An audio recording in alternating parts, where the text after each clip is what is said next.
Swayam Prabha. Digital India. Educated India.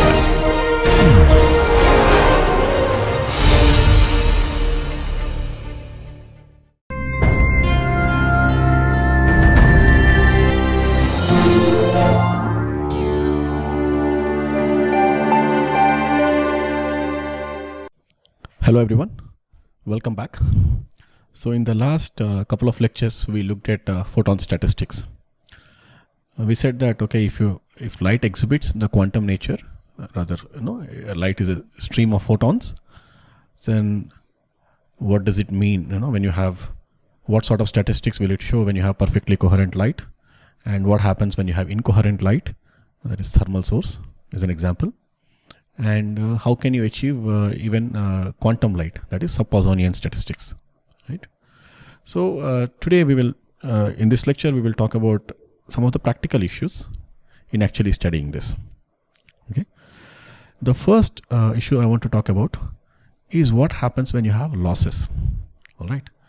So for example, let's say I have a light beam which is incident on a lossy medium.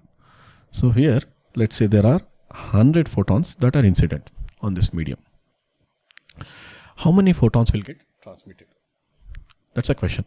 So we know, we have studied this in the beginning. So the transmission is going to be 100 photons times exponential minus alpha L, where L is my length of the medium and then alpha is the absorption coefficient. Okay. So what we are seeing is basically the photons are getting absorbed. But which photons are getting absorbed? That's an important problem. The reason is the absorption process is random. If it is random, we can never, if you have a stream of, let's say 10 photons, we can never predict which of them are going to get absorbed. And invariably, the photon statistics are going to degrade. Okay. So let's understand it this way. Let's assume that there is a perfect sub-Poissonian source. So that means I have a stream of photons which are equally spaced in time. Okay, they have this stream of photons. This is a perfect sub-Poissonian source. Poissonian source. That means I have the fluctuations in the photon number. So we have the average photon number we talked about, and then the fluctuations are basically delta n. Let's assume that if it's a perfect sub-Poissonian source, I have my delta n to be 0. Okay. Now, what happens if I send this light through a medium with some loss? Okay, let's assume initially there is some small loss. What do we expect? What is the output? Right? So, of course, some of the photons are going to get absorbed as they propagate through the medium, right? So now, let's take this and let's say that we have managed to put it through the medium, and because of some small loss, let's say 2 photons are absorbed now. So what will be the statistics of this? Now, if just a few photons are absorbed compared to the overall incident photons, then your statistics are still going to be sub-Poissonian. Okay, but now your fluctuations delta n are not going to be 0, but it's going to be something slightly greater than 0. So let's say that it is still, for small losses, it is still less than the average photon number. It's between 0 and average photon number, so it will still be sub-Poissonian statistics. But what happens if you have large amount of loss? If I have large loss, okay, then my photons might be, a lot of photons might be absorbed, and eventually you might end up with just, let's say 3 photons like this. Okay. So in this case, now the fluctuations are much larger than the initial incident beam. So your delta n is going to be larger than the average photon number n1. So we can clearly see that if you have losses, that can degrade the statistics. So one of the conclusions we want to make here is that optical loss degrades photon statistics. What do I mean by that? Well, even if you have a perfect sub-Poissonian source, the presence of optical loss will actually make it super Poissonian or Poissonian. Okay. The same thing is illustrated here. And in general, what happens is in the community, we use what is known as a beam splitter model for modeling loss. So loss, what we will do is we'll have, let's say, a light incident. I'll say there is a beam splitter. A beam splitter is simply a device which splits the one beam into two parts. Let's say some of it is transmitted, some of it is reflected. Okay. So in this case here, let's say the transmission coefficient is T. So that many photons are going through, and then the rest of them, the 1 minus T photons, are actually going to the other side. Okay. They're getting reflected. So this is a beam splitter. So this can be used to model as a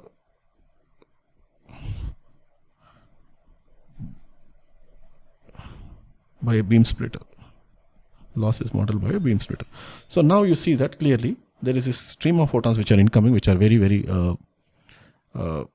perfectly arranged with equal spacings. But the moment you go through the beam splitter, some of the photons are going to the port 1, which is this, they're getting transmitted, and the remaining photons are absorbed. So in this case, we are just showing it by, or this is basically absorbed photons, right? We are assuming that there is no reflection from the beam splitter. So the way to create a beam splitter like this is also a challenge. We can do it with photonic crystals ideas. Okay. So this is how practically the photo detection itself makes it challenging to observe suppose-onion statistics. So the question was, your beam splitter, one part of the beam is actually getting reflected and some of it is traveling through. Now this beam is actually going through the medium, and will that not affect the statistics going through the beam splitter? Well, it will. That's why we want it to be low loss. The beam splitters, we don't, zero loss. Essentially, we use something like a glass at a perfectly defined angle. It will actually transmit and then reflect, but not absorb. But then you should also make sure that the beam splitter is not very thick. Again, that will cause some refraction effects and things like that. But what happens to a photon when it passes through a different index medium? We understood what happens in the wave picture. The wave fronts will get compressed, right? Or rather, the phase fronts will get compressed. But what happens in a photon picture? Well, I mean, the spacing between the photons should reduce, right? That's what should happen here. So that will kind of, again, if you are looking for, but then it's again uniform. It's not a, it's just refractive index, right? But again, when it goes out, the frequency should not change. So that's a question mark. I mean, we'll have to think about it a little deeper. We remember when we talked about the frequency, the frequency doesn't change. So if you say that, let's say the photon distance is reduced, if you say that, then when it comes out, how will it again expand? If I define my frequency as the rate at which the photons are coming, that should not change maybe.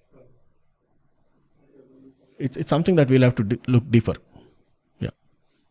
The photon picture of actually transmission through a medium. What happens at the interface between two media in the photon picture, we'll have to look deeper. Yeah. All right. But if you think of frequency as something which is simply oscillating, I mean, the time period between the photons, right? Then that should not change, because the regularity has to be maintained, because the photons are actually coming from somewhere else. The source is going to determine the frequency. The rate of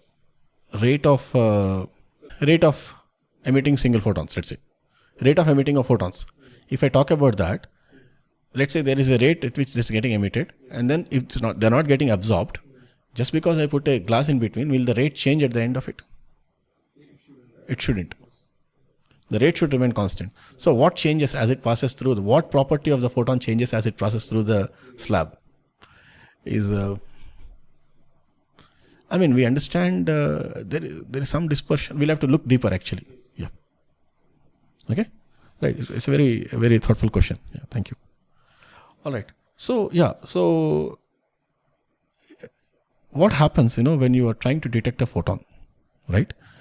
So we talked about the photodetector, and we sort of said that, okay, we just need a high quantum efficiency photodetector, and that is enough, right? But it turns out that it's a little bit deeper than that. In fact, in the beginning of quantum optics, there was a lot of debate about whether the statistics that we are observing are actually the property of the source or the photodetector. The reason for that is, let's assume, if you assume a perfect, assume a classical EM wave, okay, of constant amplitude. Okay, no fluctuations. If I take this, essentially it is depositing some amount of energy. Let's say this EM wave is incident on a photodetector. So you are depositing some energy into the photodetector, and that energy causes the electron hole pairs to be generated, the photoelectrons, right? So first you have the EM wave incident, then it interacts with the material and then generates electron hole pairs, and then they will separate and then it gives a current. That is a photodetection process, right? So now if you consider this, the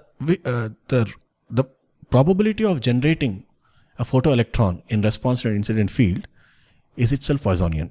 So we are not really going into the details, but what I'm claiming is, even if I have a perfect electromagnetic wave like this, classical electromagnetic wave, constant intensity, if I look at the photoelectrons that are generated, there's a certain probability of generating n electrons in a particular time interval, right? So this Pn I'm representing as probability of generating n electrons in a time interval, in delta t. Okay. If I look at that probability and I calculate it, we are not doing all that, but just take it for now, that in the time interval, the probability is going to be given by n bar to the power of n exponential minus n bar divided by n factorial. So this itself, the photodetection process itself exhibits a Poissonian statistics. Okay.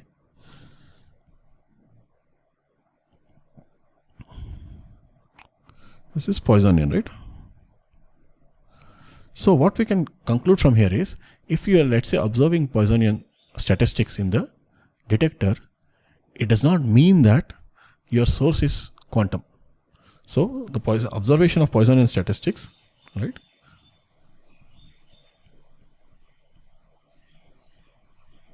Of Poissonian statistics is not a proof of quantum nature of light.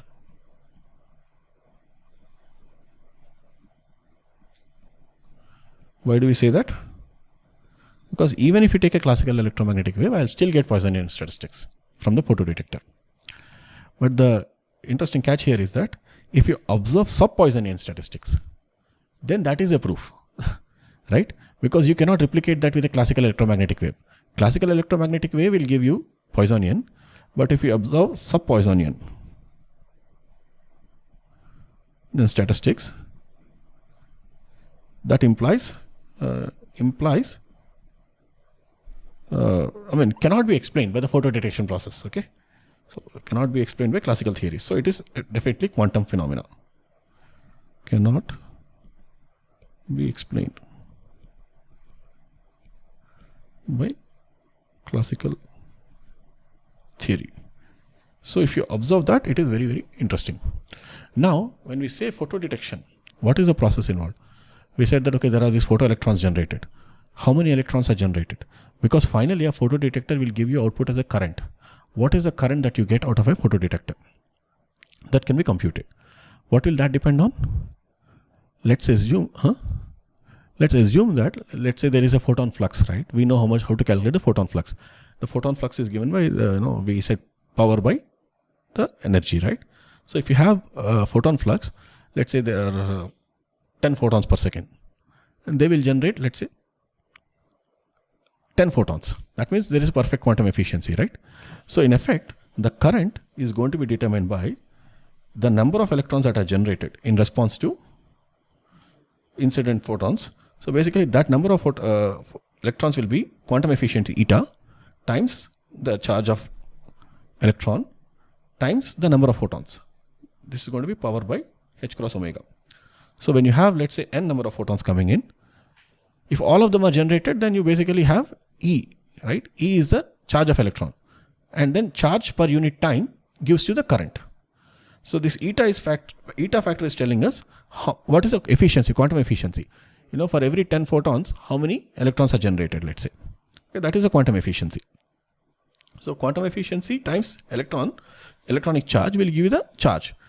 and this is number is already there, power, right? Number of photons, so that is equal to number of eta times number of photons will give you the number of electrons into charge divided by time will give you the current, right? So this is charge per unit time, okay? Coulombs per second. So current, right? Some amps. This unit is going to be amps. Okay. So this is how the photocurrent is generated. Now, when I have photocurrent generated, one of the important properties of a photodetector is what is known as responsivity. Okay, responsivity, by which we define as, let's say, the current divided by the incident power. If you have, let's say, 1 watt of power incident, how much is the current that you're generating? How many milliamperes or amperes you're generating, right? So that is what is known as responsivity, and that is clearly is going to be equal to eta times E divided by H cross omega. So if you have a responsivity of 1, essentially you have very, very good detector. Typically the responsivity will be smaller, right? Rather, responsivity will be some amperes per watt. Okay. So now, once you have this, what will happen if you have, let's say, some fluctuations in your incident photons, number of photons, right? There is some fluctuation. How can we detect the fluctuations? Well, your current that is emitted or current that is generated from the photodetector, let's say I of t, is going to be having some mean value, which I'm representing by angular brackets here. So angular brackets of I means mean value of current plus some fluctuations, delta I, which is a function of time. Okay, this is how the current generated from the photodetector is going to be, and schematically that is shown here. So you have some mean value here, and there are some fluctuations with that. Okay, now if you have that fluctuation, that is essentially noise that we are generating, right? So what is the noise power that is present in the noise? From simple analysis, we can actually conclude that the power, noise power, P noise, let me say, is going to be equal to 2E delta F R. Sorry, power is going to be, I'm writing the full expression. Let's go step by step. Instead of this, so there is this fluctuations that are there. So that is going to be delta I square times RL. If you have some load resistance RL, the total amount of noise power is going to be delta I times RL. And you can show that delta I is essentially equal to 2E delta F times mean current times RL. Okay. This we are not really proving, we are just giving this expression saying that, okay, this is going to be my noise power. 2 times the charge of electrons times the bandwidth, and then average current times RL. Okay. So now we want to look at how the noise behaves as a function of frequency. Okay. And that is shown in the bottom picture here. What we are saying is this is a frequency. If you look at the spectrum of the noise, okay, if you look at a spectrum of a sine wave, you get a one sharp line like this. But now we are looking at spectrum of the noise. The reason we are looking at it is we want to see what are the components that are present. And it turns out that in the low frequency regime, you will have high noise, which is actually because of all the, things like classical things like, let's say the vibrations, okay, and the temperature variations, right? They all give you some noise, okay? So you have noise which is higher than the, which is high, but as you go to higher frequencies, these vibrations or temperature variations, they occur over a very, very long time period, right? So that they will not contribute. And at high frequencies, you will end up with what is known as short noise. Short noise means you essentially have photons which are incident, like shots of photons are coming in, and there is some, let's say, some current that is produced, some noise level. So short noise is essentially a signature of the intrinsic statistics that are present, right? I mean, it could be the statistics in the photodetection or the source, but the statistics of one of those processes translates to short noise. And if you go to even higher frequencies, it turns out that the detector itself will have some response time. So it will not respond beyond a point. Here 1 over tau d is the detector response time. So if you go to much higher frequencies, this will not respond. So essentially you'll end up with short noise. Now, if we are able to measure short noise, let's say at high frequencies, right? Measurement of short noise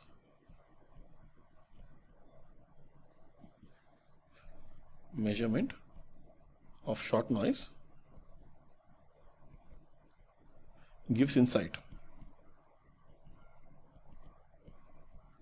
into photon statistics. So what sort of insight? We will just come to that in a moment. Before I go into it, I just want to take an example problem so that you are comfortable with this.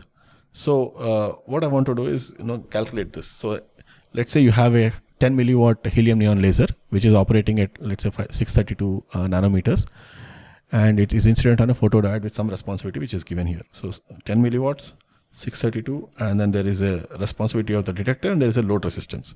Okay. So first question was, what is the quantum efficiency of the detector? Sorry. Okay, yeah, if you want to determine the quantum efficiency, we know the responsivity, right? So the responsivity is given by what? Responsivity is going to be equal to, first if A, the responsivity is going to be eta times E divided by H cross omega, right? So wherein, excuse me. So this is given responsivity, so 0.43 ampere per watt, that should be equal to eta, which is a quantum efficiency, times charge of electron, I leave it as it is, divided by H cross omega. The reason I'm doing that is H cross omega in EV, I know how much it is, right? So if I have 632 nanometer light, the energy of the photon is going to be E of lambda, E of photon is going to be 1.24 divided by 632 in microns, so it's 0.6328. That will be roughly something, I think it should be roughly 1.9, 1.95 or something. Okay, this should, because 128, right? 630, yeah, 1.9 something, 1.93 or something. Okay, 1.9 EV. This is my responsivity of the, this is my energy of the photon. So now, so this is going to be equal to eta EV, right? So when I have charge, it will cancel out. Essentially, I'll get 1.9 here. So my eta is going to be 1.9 times 0.43. And that will turn out to be roughly about 84% here. Okay, that is my responsivity, my quantum efficiency. Okay. Now the second question was, what is the average photocurrent? Average photocurrent we saw was simply going to be determined by responsivity. Once you know the incident power, you know the responsivity of the detector, you can calculate the average current. So current is going to be simply the responsivity, which is 0.43 times power, incident power, which is 10 milliwatts. So in this case, I have 4.3 and 10, so 4.3. So 4.3 milliamps is my current. All right. Now, the third part is, what are the current fluctuations within a bandwidth of 100 kilohertz? Current fluctuations is basically delta I, right? Delta I square. Delta I square. I said is basically equal to 2E delta F into mean current. So delta I square is equal to 2E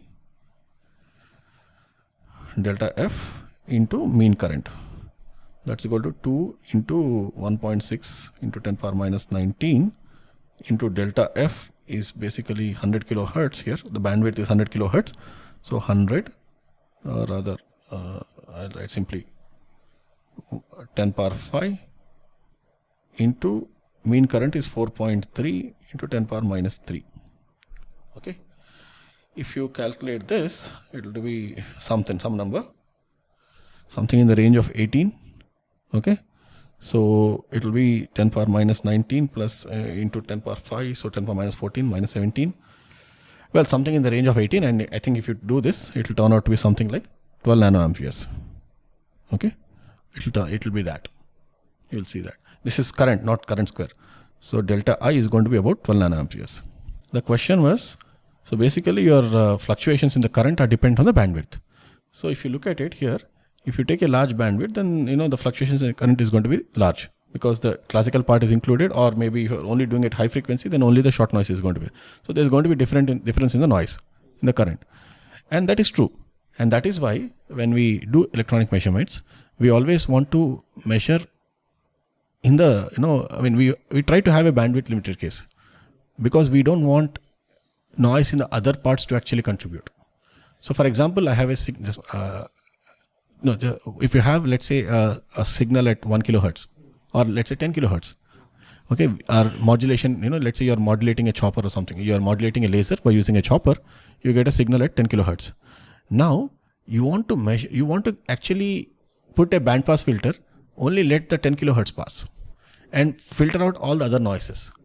So we want to measure that, because otherwise, if you take a wide bandwidth in your detector, before a detector you put a broad, all the frequencies are allowed, then your signal to noise ratio is deteriorating, because you are adding up noise in every frequency range, and then signal is only one place. So in measurements, it's actually useful to have bandwidth limited cases. So we have to choose that. So basically, if you go to extremely sensitive measurements, we use things which are called as lock-in low noise amplifiers, which can have low pass and high pass filter set, and so you only in certain frequency range you pass your input, and you can get much more sensitive detection. If you simply don't use anything, then you are actually getting all the noise up to the from 0 to whatever detector response. We don't like that. So that's why we are saying that, of course, if you reduce the frequency range, instead of 100 kilohertz, I choose 10 kilohertz, my noise is going to reduce. Noise floor is reducing. Yeah. So that's very important. What is the measurement frequency range? You're essentially integrating, right? Yeah. Or rather, in this case, you're looking at fluctuations anyway. All right. Okay. So, yeah. So that's why here I think the noise is about 12 nanoamps. And then you can also have a situation where the fourth one is noise power in dBm after amplification. So noise power now is what? I square into RL, right? Delta I we have calculated already. So P noise is going to be delta I square RL, right? That's what it should be. And that is going to be equal to 12 nanoamps into RL is 50 ohms. 12 into 50, 6 something. Yeah. And then, yeah, you can calculate how much it is. Okay. I think it will turn out to be some 10 power minus 15 watts approximately.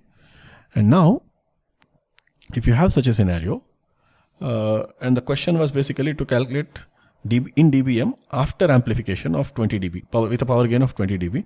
If you say power gain of 20 dB, it translates to basically you're increasing it by 100 times. So after amplification,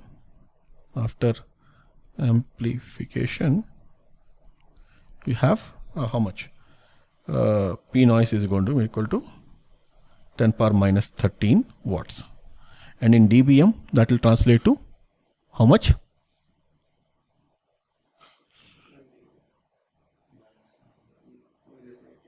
Minus 91, will it? No, I said 10 power minus 13, so 10 power 10, so roughly 100, minus 100. No, I mean, you have to calculate exactly. I didn't do the exact calculation here. So roughly, this is going to be roughly minus 100 dB. Okay. So this is yeah. So this is how photo detection happens, and it actually is quite important to understand the details of it if you are working in the low noise regime. Okay. So always remember, why did we do all this? We are doing this because we want to study the statistics. And initially, when we talked about it, when I introduced, I said that the detector, if you are looking at it as a photon and you are counting the number of photons using, let's say, a very, very sensitive detector like an APD or a PMT, it has a dead time of about microsecond, and we cannot go beyond that, so you cannot count. But we don't want to be limited by it. We want to look at ways, we are trying to look at ways by which we can actually detect below that, or rather at intensities higher than that. Because if you have that extremely sensitive detectors, we can't do anything. If the intensity level is more than a few hundred picowatts or something, you cannot measure. So if you want to look at it, let's say in 100 microwatt regime, you have a lot of photons coming in. Is there any way to look at that? And what we are saying is, yes, there is. It's a little bit tricky process. But let's say if you have a photo detection process, the current fluctuations will correspond to the photon number fluctuations. And that's, we want to look at the current fluctuations and try to determine something about the statistics. That's the whole goal. Okay. So one of the key issues here is the noise. So we want to reduce the noise. So basically to reduce the noise, so far we have seen one approach. So let's say to reduce noise, the first approach we have seen is work at higher frequencies. Okay. Work at higher frequencies where 1 over of noise is absent. 1 over f means that classical noise I said, no, initially there is this high noise and then it drops as a function of frequency. 1 over noise is absent. This is one approach. But sometimes, your detectors are slow and then you can't really work in very high frequencies because the detector response time also is important, right? So if you cannot do that, the second approach is basically to use what is known as use balance detection. Okay, what do I mean by that? Let's say instead of using one detector to detect a photon or a photon stream, use 2 detectors. Because the detectors are identical as possible. Okay, now have an incident beam and use a beam splitter to split the beam into 2 sections, one transmitting and one reflecting beam. Once you have that, this falls on this PD1 and PD2, which are identical photodetectors. Once you have an identical photodetector, then I'll take the photocurrent that is generated from each of them, I1 and I2, and then I subtract them. When I subtract, the interesting thing is all the common noise factors, like classical noise, which is common due to external factors, gets all averaged out. Okay, so what you're left with is essentially short noise. Okay, so that's one way where actually we can try to measure at the short noise limit. Okay, and a practical implementation of the circuit could be something like this here. So let's say you have 2 photodiodes and you apply voltage, V0 and minus V0. If you do this effectively in this point here, it should be close to center. Voltage is going to be close to 0, and provided the RL is not very large. So in that scenario, the current that you will measure is going to be I1 minus I2. The photocurrent 1 minus photocurrent 2. And these diodes are reverse biased deliberately so that they work as a more efficient photodetectors. From the photodetector theory, you know that. So if you have this sort of a current which is difference, then I'll pass it through a capacitor and an amplifier. So essentially what my voltage output here is going to be, this V is going to be proportional to current fluctuations. So if I look at how the photocurrent is behaving, I can study that. Okay, and this is a very important technique that we use in the measurements. All right. So we are able to study the photocurrent fluctuations, but we initially said that the photodetection process itself is going to exhibit Poissonian statistics. So we cannot claim that we have a sub-Poissonian source by looking at it. We cannot conclude about the statistics of the incoming photon beam. But suppose you are able to measure photocurrent fluctuations lower than the short noise limit. What does that imply? How can that come? I'm having a perfect classical source. I'm shining it on a photodetector. When I do that, I'm getting the short noise, which is the detectors, fluctuations that are created by the photodetector, right? Now, if you are actually going below that, that is a signature of basically a quantum source. The fluctuations are actually smaller. Okay. So now one of the experiments that was done is here in this case, they have taken a battery and then you excite an LED, which is a high efficiency LED here, through a resistor. Resistor is simply there to control the current that flows through the circuit and then amount of current photons that are generated. And we ensure that basically this voltage drop across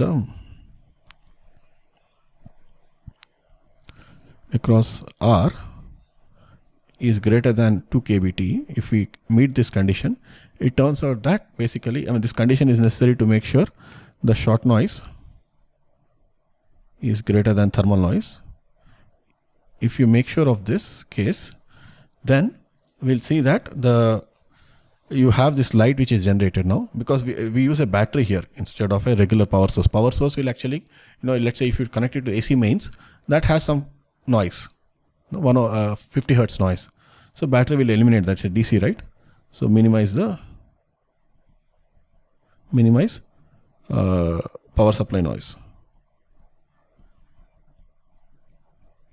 If you do that and you have photons that are generated from here and you look at the statistics, it turns out that in this picture, this is an experiment which was done wherein you see the short noise limit, which is this dark one. And then this is the photocurrent noise, the dark one, and the short noise limit is shown here on the top. And you see that you are actually measuring noise levels below the short noise limit. And that is an indication of basically a sub-Poissonian light source. Okay, so it's a bit tricky because, what's the point of having a source which is, it's very, very sensitive. You can't even modulate and so on.